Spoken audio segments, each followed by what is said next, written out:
While most of us were bundled up or inside avoiding today's weather, Michael Stone went for a run. 6 miles in heavy snow. How did this man navigate in blizzard-like conditions? By feel. You see, Michael is visually impaired. He's also one of the most inspirational athletes you will ever meet. Every footstep I make when either training or racing means everything. Beautiful day. It's to me how I live moment to moment and hopefully maintain that perspective of how precious each moment is. There was a time Michael Stone couldn't imagine running a single mile. That was before he was diagnosed with a degenerative eye disease that is slowly robbing him of his vision. It's a life-altering condition. It's not life-threatening. What I discovered, there's probably an inner athlete in all of us. If I can do it, anybody can. In the decades since he was classified as legally blind, Stone has become an endurance sports enthusiast with over 100 races under his belt.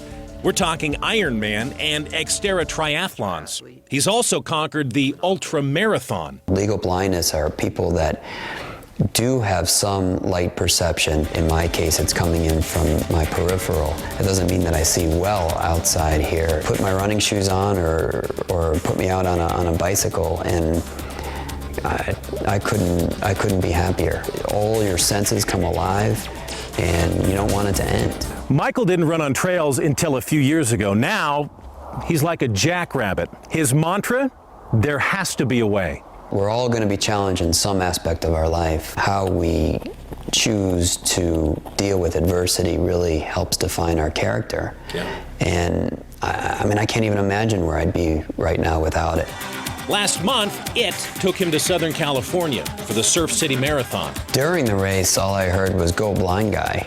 He ran without a guide and finished in just over 3.5 hours. That's impressive, very inspiring as well. If you're thinking his story would make for a good book, Michael is way ahead of you. He's already been published as an author who dabbles as a painter and is also an accomplished musician. It's funny because those are all titles that I never ever used to describe myself. I still struggle with even calling myself an athlete. You know, with a little encouragement, there's a lot of things that you can do. To find out more about Michael, his book, or how you can help him inspire other visually impaired athletes, check out his website, which is michaelstoneFightsBlindness.com.